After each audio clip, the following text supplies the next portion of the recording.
I'm talking about the symbolic and the real. And from the very beginning, I have to make it clear what I mean by these words. I think one of the very best illustrations of the difference between symbol and reality is the difference between money and wealth. And a lot of people don't know the difference.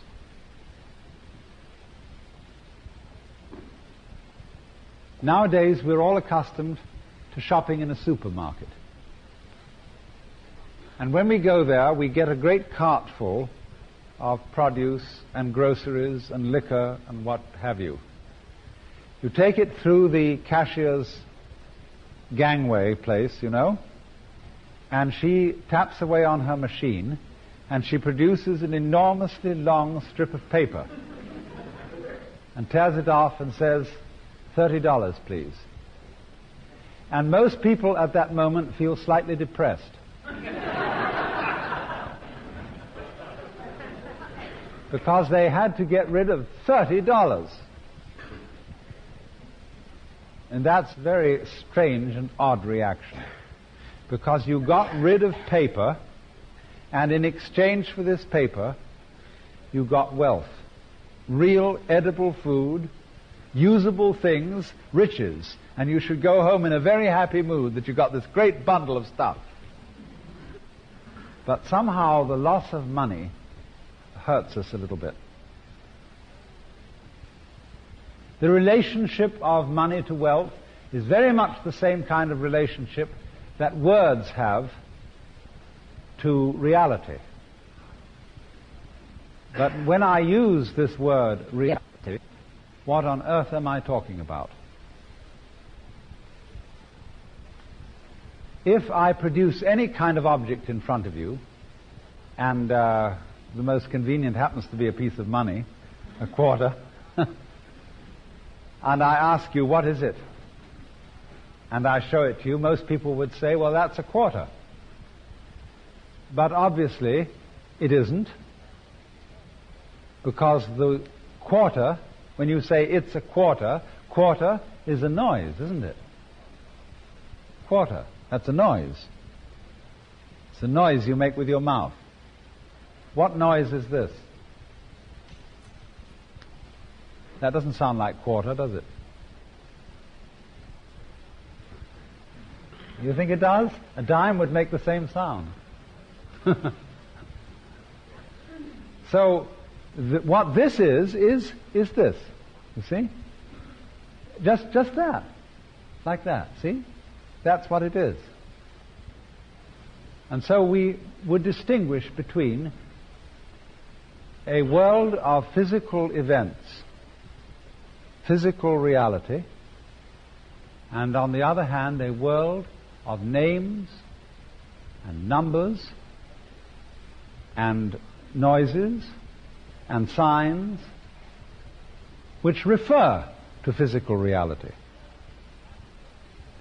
And the fact that we can arrange this in this way, the fact that we can make symbols for the world of physical events, is the thing that peculiarly characterizes human beings, makes them different from almost all animals, and is the root and ground of civilization and culture. You can see, in other words, that being able to make a world of symbols standing over against the world of physical events depends upon being able to stand aside from things and look at them, and also to stand aside from ourselves and look at ourselves. There is something in the nervous system of man, some function of the cortex in the brain, which enables him to do just that.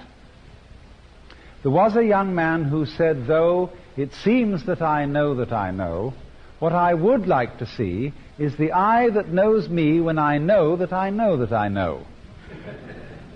And that's what we call self-consciousness. And self-consciousness entirely depends upon something in us which enables us to stand aside from the immediate situation. For example, you may be happy, and in the middle of being happy you say, "My God, I'm happy." That disconcerts some people, because the minute they begin to know that they're happy, it starts to disappear. They wonder how long they're going to keep it. But you know, if you were happy and you didn't know you were happy, wouldn't that be too bad? There'd be, as it were, nobody home to enjoy it. See, knowing that you know is like singing in the bathtub. Everybody has a good voice in the bathroom, because the bathroom gives you resonance. It gives you echoes. It amplifies the sound, in the same way as a great cathedral amplifies the sound of a choir. And so in just that way, we have, as it were, an echo system inside our skulls, so that we know when we are happy, we know when we are sad, and when we exist, we know we exist. And that is simultaneously the grandeur and the tragedy of being human. Because along with knowing that you know all kinds of things, the most important of which is the knowledge of time. You know the myth of the Garden of Eden and the fall of man, that when Adam and Eve had eaten the fruit of the tree of knowledge, death came into the world. Why? It wasn't that there wasn't death before. All creatures in nature come and go, everything is born and dies. But for the first time, having eaten the fruit of the tree of knowledge, that is, having invented a system of knowledge, the world of symbols, people knew that they were going to die. When a cat approaches another dead cat, he sniffs it and sees if it's good to eat, decides that it's not, and goes away. Probably, although we don't know for certain, probably the cat doesn't reflect, "I will one day be a corpse like that." But human beings predict, because they are able to think about events with symbols and words. They are able to see what the future will be. And we all believe, don't we, that this is the most useful kind of knowledge that we have. To know the future, and therefore to be able to plan for it. To have your savings account, your life insurance, to plan for your old age. That's great. But at the same time, it has very serious disadvantages. Because the more you know the future and are thereby able to control it, the more you realize that you can't control it ultimately, that you are going to come to a bad end. And so that's what makes human beings so strange. All human beings are therefore slightly anxious, slightly depressed. There's a certain kind of sadness in human nature which the Japanese call aware, a melancholy deep down in us, because we know, in the words of the song, "But it all comes apart in the end." And even diamonds come apart in the end. And so it's a curious thing whether a human being is really a logical construction. It's a great question. Whether a human being is not actually a self-defeating organism, a creature who knows too much for his own good. Because the proverb, what you gain on the roundabout, you lose on the swings. So with man. What you gain in power by having foresight and dexterity in controlling the world through symbols, what a price we pay for it. Because no one of us can any longer afford to be spontaneous. Imagine a life in which you don't have to take any provision for the future. You do just what you feel like on impulse. Now, you would make many mistakes, and you might do things that would be quite fatal, like a moth, which can't distinguish between a candle and the sex call of a female. And so it flies straight into the flame and it blows up. Is that too bad? In a way, from the standpoint of the universe, it's a fairly good arrangement, because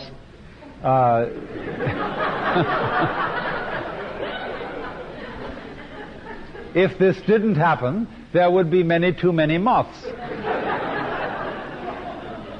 And every time a moth plunges into the flame, it's a sudden disaster. The moth isn't worried about this. I mean, it doesn't have anxiety about it before it happens, and the moth goes out, just like that, with a glorious explosion. And so in the same way, all these creatures who don't think what to do next, cats don't lie awake at night worrying about what contracts they're going to have to make the next day.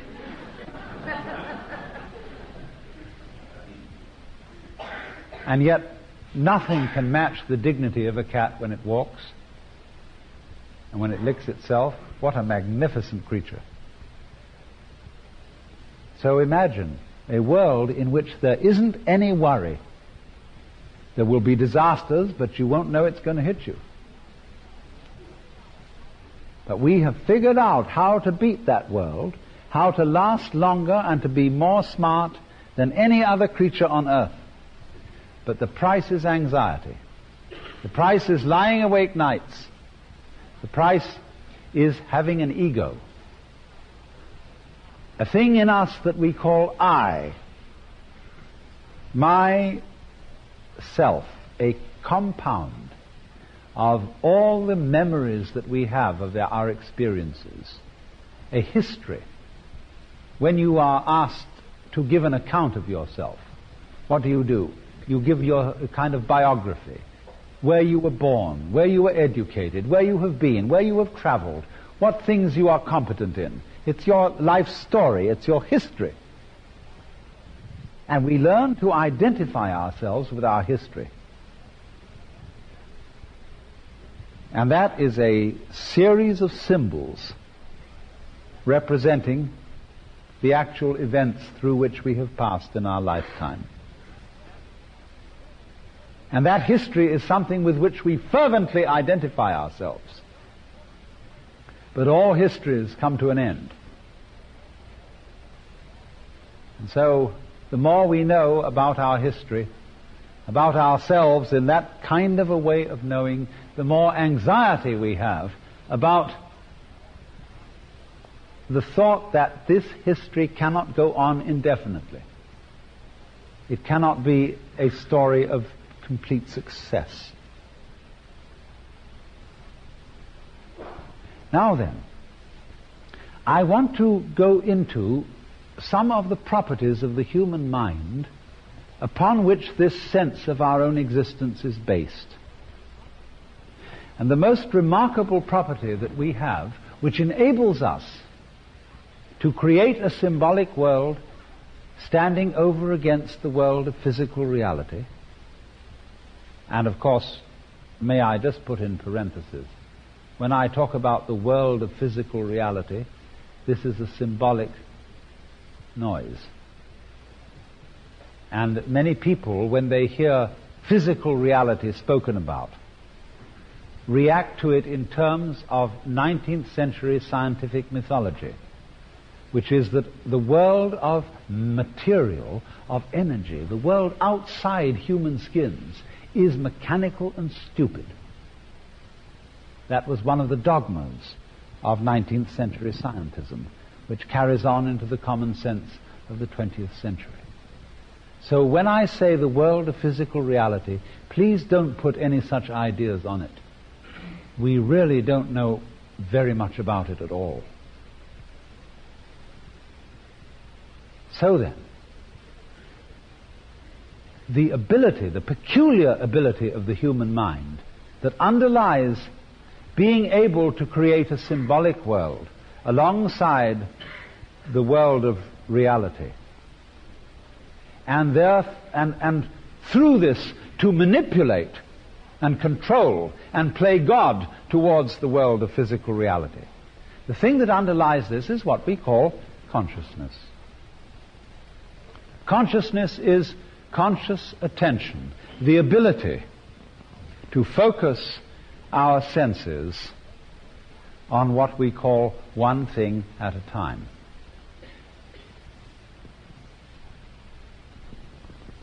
Now, consciousness is therefore comparable to the use of a spotlight,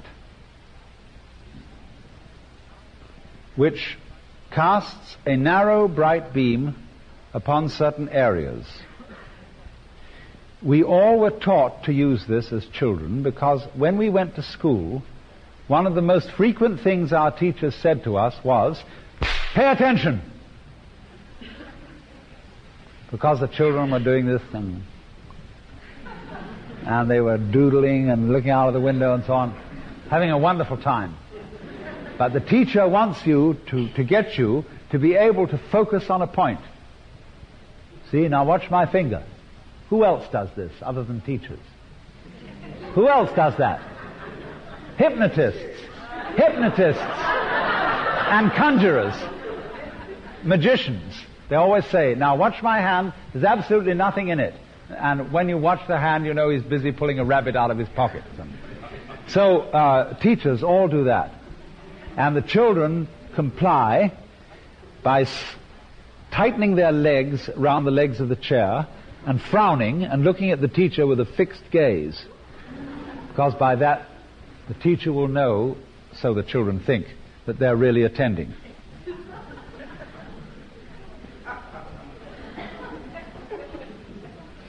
Now, so you see, by this means, we are taught to focus our awareness, that is to say, the total sensitive power of all our five senses, to focus it on certain areas of the external world, sometimes the internal world, which are called significant.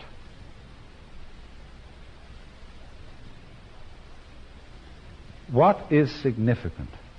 What is important to notice? Many of us, you know, let's say men go out to a luncheon meeting where all sorts of people are present and we've got some kind of business to transact, and we go home and the wives say to the husbands, "Well, you were at this luncheon meeting. Was Mrs. So-and-so there?" "Yes, she was there. I sat opposite to her." "What was she wearing?" "I didn't notice."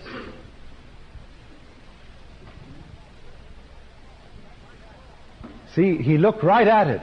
He saw right in front of him the dress that this woman had on, but he didn't notice it. Because from his point of view, it wasn't significant. He might have been interested in what was underneath it, but not what was on top. So he didn't see it. And so in the same way, you can drive your car daily into town and talk with a friend, and you're absorbed in conversation, and you don't remember, you don't even think about driving. And yet you go through all these complicated stoplights, you avoid all the other maniacs on the road, and you get in comfortably. But you didn't notice it. Because there is an aspect of your total awareness that is not consciousness. It reacts, and it reacts intelligently. But it doesn't enter into what we call the stream of consciousness, the stream of events which we focus on with our spotlight and consider to be important and significant. So there are many, many different versions of what is significant about our world. The world, you see, is in many ways like a blot in a Rorschach test. I presume you are all familiar with the Rorschach test, where you have an ink blot that is made by pouring ink on a piece of paper and then folding it over and then opening it up so that you get a symmetrical pattern. And the person being tested is asked to describe what he sees in the blot. And according to what he describes, the psychologists believe that they can evaluate his personality. Well, actually, the whole world is a Rorschach blot. It's all fundamentally wiggly. Clouds are wiggly, mountains are wiggly, plants and waters, and above all, people. People are peculiarly wiggly. And then the task, you see, of consciousness is to make sense out of it all, is to tell a consistent story about the wiggles so that we can keep track of them. And what happens is, in human society, our forefathers, the more persuasive among them, invented a story about the universal Rorschach blot, and they pounded their children and made them believe it too. And so now we all accept approximately the same version of the thing. And so, by this method of attending to one little bit of the wiggle and then another little bit of the wiggle, we can make sense out of the wiggle. You see, you do it the same way. Supposing instead of a Rorschach blot, you have a piece of territory. You have the Monterey Peninsula. And on the map, it's a wiggle. But if we superimpose over this map a grid, simply lines, north and south, lines of latitude and longitude, and then we describe where each wiggle is in terms of the numbers up or the numbers across of these lines, we can measure the area. Well, that's the basis of calculus. That's the basis of all careful, accurate description of our wiggly world. And so by concentrating on the wiggles, area by area, bit by bit, we learn how to manage it, how to make sense out of it. Just in the same way, for example, your mouth has only a certain size, and therefore you can't eat a whole chicken at once. In order to be able to absorb a chicken, you have to cut it into pieces. So you get a cut-up fryer. And then even then you have to reduce it to bite-sized units, so as to assimilate it. Well, in exactly the same way, the physical world has to be reduced to bite-sized units in order to be assimilated by our intellect. And those bite-sized units we call things and events. There are in nature, in the actual physical universe, no such things as things, and no such happenings as events. They're all invented by us, in the same way as we invent lines of latitude and longitude, inches, meters, minutes and hours. They're all measures. They don't really exist out there. But we choose certain lines. For example, we choose the boundary of the human skin. And we say this divides me from everything else. Inside this bag of skin is me. Inside those bags of skin is you. And outside that there's a foreign world that isn't me, that isn't you. But that's not true. The skin, from one point of view, can be said to divide us from the external world, but from another point of view, it is exactly what joins us to the external world. The skin is full of pores through which we breathe the air. The skin is full of nerve ends through which we become sensitive to what goes on around us. And if, as a matter of fact, the air pressure outside the skin was not exactly 15 pounds per square inch, if it was anything less than that, we'd blow up. Pressure inside would be too much for the outside. See, we are carefully educated not to notice certain things. Because once you start noticing, in other words, using your spotlight to concentrate on certain areas, at the same time as you notice, you also ignore. you also don't notice. Often I take a blackboard and I draw a circle on it. And I say to people, what have I drawn?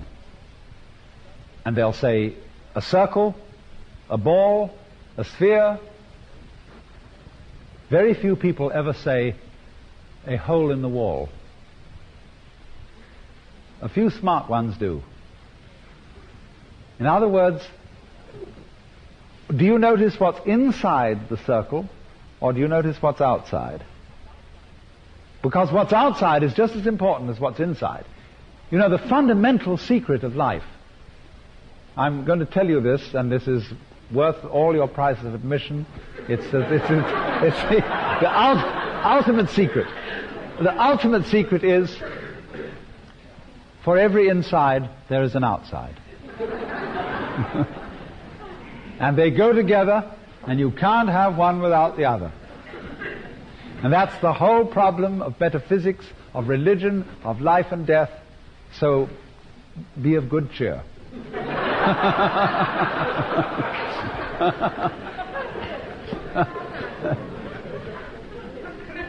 But normally, you see, the way we are trained to attend, our attention is captured by the area inside, just as it's captured by an object that moves rather than one that's still.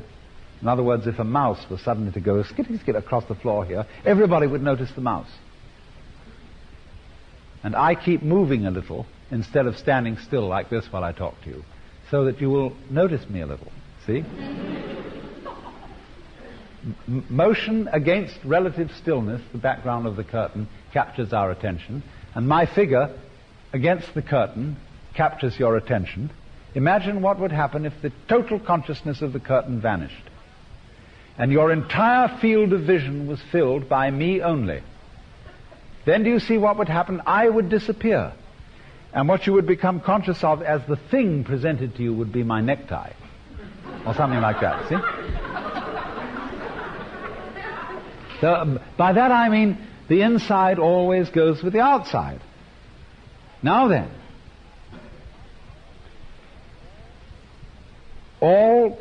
the whole use of consciousness, this is the point I'm making, the whole use of consciousness is the isolation of certain areas which we pay attention to. And we pay as the price for that kind of attention, ignoring what stands outside them. For example, most people think that space is nothing. Space is just emptiness through which we all move. Interstellar space, the space between planets, the space between galaxies, is nothing. But every painter and every architect knows that space isn't nothing at all. Architects sometimes talk about the influence of space upon behavior. And to the uninitiated, this sounds like nonsense. And if you paint, you realize that you have to paint the space as well as the things in the space. In other words, if you work in oils on canvas, you have to work on the background. You have to paint the background in. And you realize, therefore, that it's something that's there. Can you imagine a solid without a space round it? Why, you can't possibly do so. Can you imagine a space without a solid in it? You can't possibly, because you have to constitute the solid to imagine yourself in the middle of an empty space. There is no way of having a space without a solid, just as there is no way of having a front without a back. They go together. But we are trained by our education and by our language, by the patterns of thought which our culture instills in us, to notice the solid and ignore the space. So in the same way, we notice ourselves as we exist inside our skins and ignore ourselves as we exist outside our skins. And that gives us our peculiar feeling of insularity, of being skin encapsulated egos who feel ourselves to be different from, to confront, to meet an alien, external, and largely hostile physical universe. And this is the supremely difficult price that we pay for our ingenious ability to use symbols and to divide the world into the symbolic and the real, the significant and the insignificant, the important and the unimportant. We have lost the fundamental, physical, elemental sense that every single one of us is the entire works, focused here and now. That is to say, every human being, every beetle, every mosquito, every living cell is something that the entire cosmos, the whole universe, is doing in a particular way. Just as when you hold a magnifying glass to the sun and you focus the sun as a vivid little point of light at that particular spot on that particular leaf, so every creature that exists is a focus, a special case of what the entire works of existence is doing.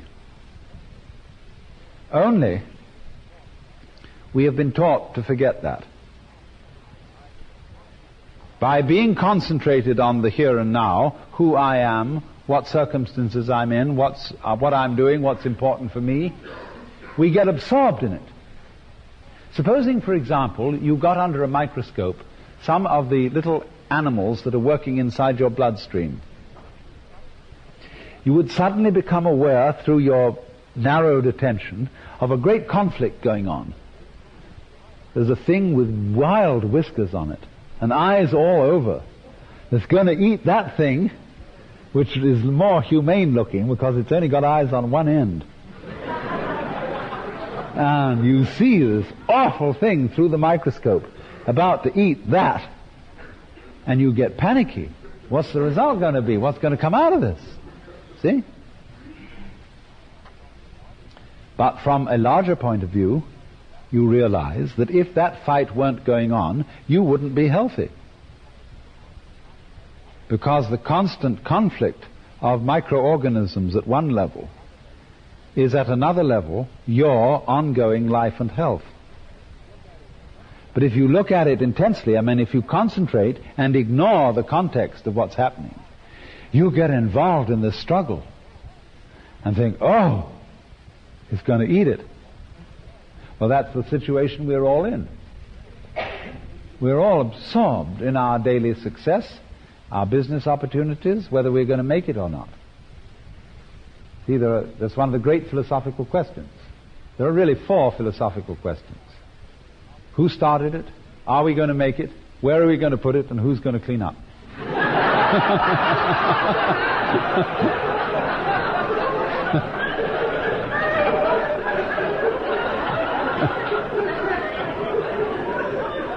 So, this are we going to make it, see, arises immediately someone has started it. And what they've started is this concentrated attention, looking at the little details. Because details are fascinating. I mean, you know, it's the details that matter. It's whether a woman's nose goes this way or that way that determines whether she's attractive or not. Whether she goes this way or that way that determines, you see? It's the details. And it's the details that differentiate between each individual personality. And we get absorbed in that. It's marvelous. Beautiful. But unless you can keep the details in balance with the background, you get so sucked into the details that you lose yourself. You lose your balance. And so in this way, the narrowed attention gets you involved into believing that you, I, myself, ego, am just some kind of a thing inside this skin. I'm a sort of chauffeur in my physical body. And I believe that. It's a hoax, but I believe it. And the whole of society conspires to make you believe that. The whole of education is designed to give you that particular sensation. But it just isn't so. Because if every inside goes with an outside, like the head goes with the feet, you don't find heads without feet. Thus you don't find cats that have tails but no heads. Only Manx cats have heads but no tails. They go together. So in the same way, a living organism goes with an environment. But fascination with symbols, the fact that we can talk about the organism as if it were something separate from the environment, because we can talk about I as if I were something separate from you, hypnotizes us into the feeling that we really are separate. And so we lose the sensation of being really at home in the world. You know, you might use an illustration. Here's a tree, a barren tree, dead branches, and from nowhere at all a bunch of birds come and alight on it. There they are. Birds from somewhere else alighting on a barren tree. That's the way most people feel themselves in the world.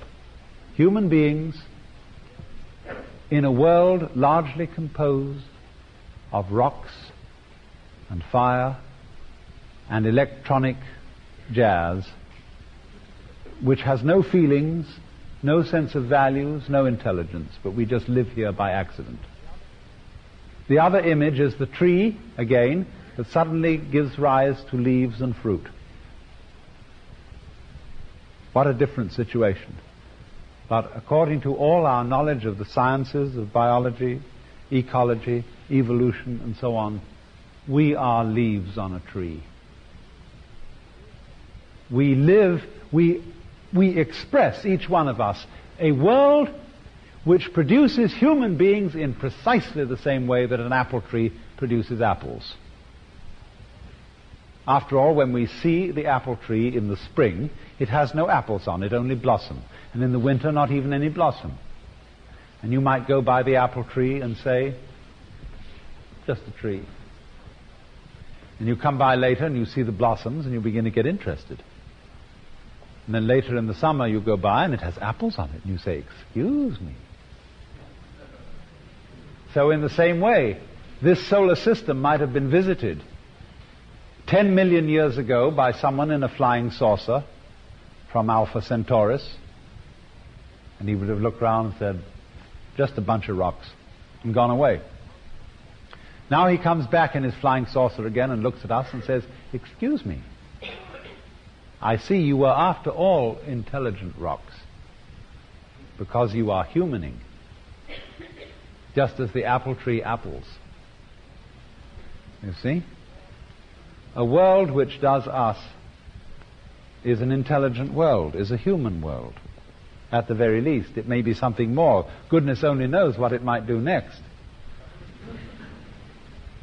But at least, you see, it does us. Now,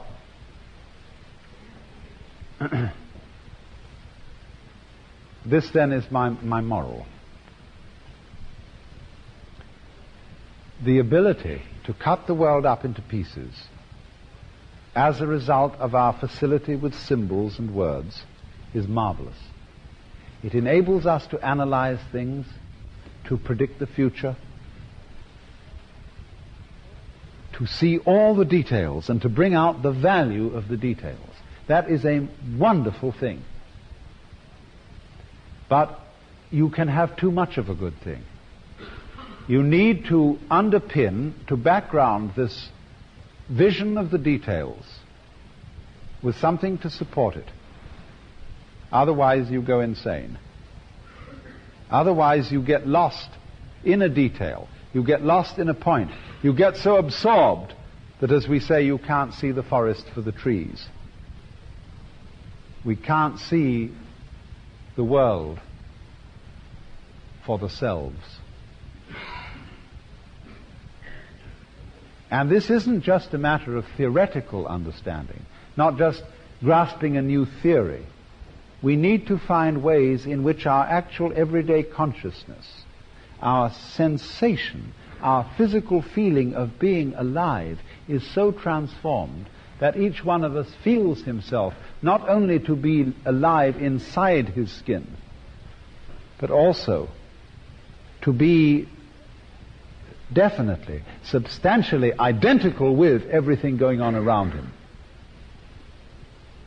So that when you move and talk to me, I feel that that's just as much me as it is you. Because these are the facts. This is the way it is. The outside goes with the inside.